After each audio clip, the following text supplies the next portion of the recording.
Welcome to all of you. Today, after the discussion of 1791 module of Constitution of France, we are moving toward the third segment of the French Revolution. France abolishes monarchy and become a republic. France abolishes monarchy and become republic. मतलब क्या हुआ?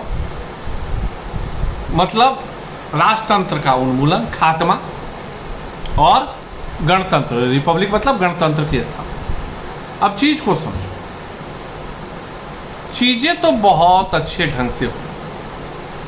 पादरी और कुलीन वर्ग का जो एकाधिकार था, मोनोपोली था, राजा के साथ तालमेल बनाकर जो थर्ड स्टेट के लोगों का शोषण था, थर्ड स्टेट के लोगों के द्वारा विद्रोह किया गया, थर्ड स्टेट के समृद्ध और शिक्षित लोगों के द्वारा क्या किया गया? विद्रोह किया गया। नेशनल असेंबली का गठन हुआ, संविधान बना, संविधान का स्वरूप भी मैंने पिछली कक्षा में चर्चा किया, लागू हुआ। यह चीज़ें बहुत ही अच्छी लगी होंगी सुनने, लेकिन मैंने पिछली कक्षा में कहा था कि चीज़ें उतनी सरल नहीं है जितना हम लोग समझ रहे हैं। क्यों? क्योंकि मैंने अभी जो वाक्य कहे जस्ट थोड़ी देर उसमें कहा तृतीय वर्ग के समृद्ध एवं शिक्षित लोगों ने ऐसा ऐसा किया। बात तो फिर वहीं रह गई। परिवर्तन हुए जरूर, दो वर्गों पर प्रभाव पड़ा, लेकिन यह सत्य था कि तीसरे वर्ग में ये जो पूरा प्रकरण हुआ, वो तीसरा वर्ग का नेतृत्व तो किनके हाथ में रह गया? समृद्ध, जिन्होंने ओवरसीज बिजनेस करके पैसे बनाए, और शिक्षित लोग। यह वह परिस्थिति रही जिसके कारण गणतंत्रात्मक राष्ट्र बनने के बावजूद फ्रांस वो नहीं हासिल कर पाया जिसकी उसे जरूरत। स्वरूप बदला, कुछ सुधार हुआ, लेकिन वह सुधार पूर्ण नहीं था। वह सुधार पूर्ण नहीं था। परेशानियां अभी भी बची हुई थी। परेशानियां अभी भी बची हुई थी। क्यों? क्योंकि according to the constitutional law made in 1791, 3 दिन का कर जो देंगे वही मताधिकार में सक्रिय नागरिक रहेंगे, फिर वो चुनेंगे। मतलब फिर तो यहाँ पर हुआ कि एक जो गरीब जनता है, जो बिल्कुल ही कर नहीं दे सकती है, उसको तो महरूम रख दिया गया ना। और मैंने आपको बताया था कि किस प्रकार से 2 करोड़ 80 लाख की आबादी में से सक्रिय नागरिक कितने बताए गए थे? मात्र 40 लाख।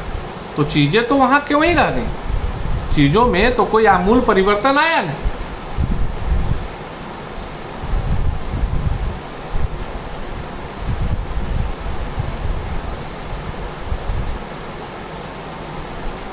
चर्चाएं अभी भी जारी हैं। जो क्लब हाउसेज होते थे, जहां से चर्चा होते होते नुक्कड़ चौक चौराहे की जो मैंने बात की थी पहले, कि जिससे जनमानस के बीच में विचार गया और क्रांति इतनी बड़ी हुई, उसके बाद भी चर्चाओं का दौर जारी रहा। लोग राजनीतिक क्लबों में, पॉलिटिकल क्लब्स में बैठते थे, चर्चाएं होती थी, लोग अपने अपने विचारों को रखते थे, और उस क्लब में एक मजबूत क्लब बनकर उठा। कौन उठा? जैकोबिन्स। कौन उठता है? जैकोबिन्स, जिसका नाम, द नेम जैकोबिन्स, पेरिस के भूतपूर्व कॉन्वेंट ऑफ सेंट जैकब के नाम पे, पेरिस के भूतपूर्व कॉन्वेंट ऑफ सेंट जैकब के नाम पे, जो एक बहुत बड़ा पॉलिटिकल क्लब हाउस बन चुका। एंड इस दौर में सक्रियता अगर किसी की बढ़ रही थी, इन्वॉल्वमेंट अगर किसी का बढ़ रहा था, तो वो किसी और का नहीं, महिलाओं का। चूँकि महिलाओं ने भी अपने क्लब हाउसेस बनाए, क्लब्स बनवाए। चूँकि जो 1791 का जो मजमून था, उसमें मैंने स्पष्टता कहा था कि महिलाओं को अभी भी बाहर रखा गया। तो एक तरह से अगर माइन्यूटली एनालिसिस करो, देखो फ्रेंच रिवॉल्यूशन को समझना है ना, तो माइन्यूटली जो है की पॉइंट निकालना था कि 91 के बाद के भी खेल में क्या हुआ कि अभी भी बड़का अमीर हटा दिया गया, अमीर के ही हाथ में, वो पादरी और कुलीन वाले अमीर नहीं है, ओवरसीज बिजनेस करने वाले अमीर का प्रभाव रहा। 40 लाख को छोड़कर बाकी को मान लिया गया कि सब बच्चे हैं या निष्क्रिय हैं। बहुत अच्छी बात है। महिलाओं की भागीदारी सुनिश्चित हुई नहीं थी, चूंकि पुरुषों को ही अधिकार दिया गया था। तो ये दो फैक्टर है कि गरीब अभी भी बाहर था, जो नहीं 3 दिन का टैक्स दे सकता था, उसको शामिल नहीं होना था। गरीब आज भी बाहर है, महिलाएं आज भी बाहर हैं, और यह जो चीज है ना, आगे परिवर्तन के लिए उत्तरदायी है। And according to the resources what we are having, the members of Jacobins Club belonged mainly to the less prosperous section of the society. It means what? It's very clear कि भाई जो जैकोबिन्स के member थे, इसका मतलब कि वो कम समृद्ध वर्ग से, समाज के कम समृद्ध वर्ग से ताल्लुकात रखते थे, अमीर नहीं थे। This is the key point of Jacobins. This is the key point of Jacobins. इसमें बेसिकली छोटे छोटे दुकानदार, कारीगर, वर्कर्स, जैसे फॉर एन एग्जाम्पल अब बोलोगे कि what do we mean by worker, how we can classified worker, तो basically workers means shoe maker, pastry cooks, watch maker, printers, छापने वाले कारीगर, ये सभी समाज के उस वर्ग से आते थे। निसंदेह इसमें कोई शक नहीं है कि घड़ीसाज रहे, पेस्ट्री बनाने वाला रहे, छपाई करने वाला रहे, नौकर रहे, डेली कमाने वाला दिहाड़ी मजदूर रहे, यह जो है ना इस सोसाइटी की जान था। अब एक चीज को समझो, ये जो फैक्ट मैं बता रहा हूं, इसका मतलब कि यह कहा जा सकता था कि जैकोबिन्स आर्थिक तौर पे कम समृद्ध लोगों का ग्रुप जरूर था, लेकिन संख्यात्मक तौर पे इसका प्रभाव क्षेत्र व्यापक था। चूंकि तमाम प्रकार के छोटे व्यक्ति जो छोटे छोटे कार्यों से ताल्लुकात रखते थे, वो इस कार्य से जुड़े हुए थे, जिनकी संख्या बहुत ही ज्यादा थी।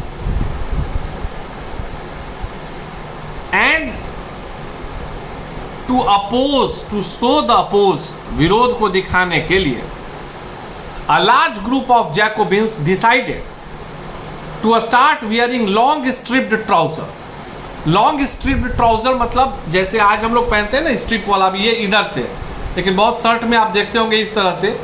तो जैकोबिन्स ने यह बताने के लिए कि भैया समाज में हम अपने देश में कितना है, उन्होंने निर्णय लिया कि हम लोग जो है ना पूरा नीचे तक वाली पतलून स्ट्रिप्ड पहनेंगे। और सामान्यतः लोग वहाँ कहाँ तक वाले पहनते थे, घुटने तक वाले गाँव, लेकिन उन्होंने निर्णय लिया कि हम लोग जो है लंबा कपड़ा पहनेंगे जो एकदम नीचे तक रहे और स्ट्रिप्ड पतलून ट्राउजर से।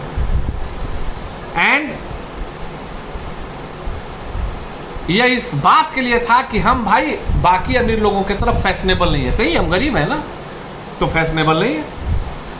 ऐसा उन्होंने अपने आप को कुलीनों से, समृद्ध लोगों से अलग करने के लिए किया कि ये हमारी पहचान, वी आर जैकोबिन्स। अभी मतलब एक छोटा सा फन, अभी बीजेपी के लोग रहते हैं तो क्या पहनावा में रहता है, कुछ रहेगा नहीं रहेगा, एक लाल तरह का मतलब केसरिया कलर का गमछा रहेगा, कमल बना हुआ रहेगा। दूसरी पार्टी है कि नहीं के तो हरे रहेंगे, कोई है तो 3 कलर वाला रहेगा। तो हर आदमी अपने आप को यह प्रदर्शित करने के लिए कि हम पार्टिकुलर चीज से या विचारधारा से जुड़े हुए हैं, वो कुछ संकेतात्मक प्रतीकात्मक चीज़ों का वहन करता है। तो उसी प्रकार से उन्होंने स्ट्रिप्ड ट्राउजर्स का यूज़ किया कि हम आपसे अलग हैं। और जो सामान्यतः ब्रीचेस पहनने वाले कुलीन थे, ब्रीचेस पहनने वाले कुलीन थे, उनके लिए यह था एक तरह से संदेश कि हम आपके पहनावे, आपके विचारधारा से अलग एक अपनी विचारधारा और अपनी एकजुटता, अपने क्लब के मेंबर्स के स्ट्रेंथ को दिखाने का एक तरीका।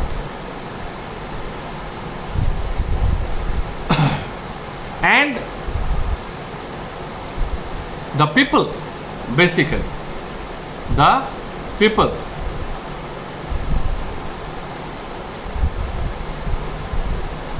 और द मेंबर्स ऑफ जैकोबिन्स ने इन 1792 summer session, they decided to oppose or to organize a attacking movement, हिंसक उग्र प्रदर्शन करने की योजना बनाई। किस चीज के लिए? The price hike in food product, to oppose the price hike in food product. मतलब जो खाद्य वगैरह के दाम से और उसके शॉर्टेज से परेशान होकर उन्होंने निर्णय लिया कि हम इसके विरोध में एक हिंसक और उग्र प्रदर्शन करेंगे 1792 में। And to implement their plan, they attacked on 10th of August morning, they attacked on 10th of August morning Tuileries fort पर उन्होंने आक्रमण कर दिया और राजा को के रक्षकों को मार दिया गया, राजा को बंदी बना कर रखा गया और बाद में असेंबली ने शाही परिवार को जेल में डालने का प्रस्ताव दिया। नेशनल असेंबली उधर काम कर रही थी, 91 के बाद तो थी, 91 में तो उन्होंने संविधान बनाया, ऐसा संविधान जो अमीरों के लिए था। और उसी दौरान में चला था जो अभी आपको थोड़ी देर पहले मैंने शायद पिछले सेशन में चर्चा की थी कि 1793 में मार दिया गया। तो मारने का घटना जो है वो तो ठीक है, समराइज फॉर्म में मैं बताया, दैट वाज द इंसिडेंट कि कैसे क्या हुआ, किसके द्वारा मारा गया, किसने गिरफ्तार किया। क्योंकि यह चीज़ तो फैक्ट है कि मैंने just I am taking my कि भाई लुई 16 को 21 जनवरी 1793 को फांसी दे दी गई, लेकिन हम इसकी भी चर्चा अभी कर रहे हैं, अभी हम इसी की चर्चा कर रहे हैं कि आखिर वो प्रकरण क्या था, what was the incident, how it implemented, और जिसका नतीजा क्या हुआ कि फिर पकड़ लिया गया, फिर जेल में डाल दिया गया और कालांतर में चलकर फांसी दे दी गई। और लगा रहा यह दौर कि भाई इसको पूर्णतः कैसे ठीक करना है। चूँकि मैंने बताया है कि 1791 जब संविधान सब बनाने के लिए नेशनल असेंबली को मिला और बना, उसके बाद का जो 3-4 वर्ष का समय रहा वह फ्रांस के लिए, एक राष्ट्र के लिए काफ़ी उतार चढ़ाव से भरा हुआ। So on the basis of that we will discuss about the topic, the time period. Actually in that we will discuss about the terror time period, कि वो आतंक का राज, उस पर हम लोग चर्चा करेंगे अगले सेशन में। Thank you.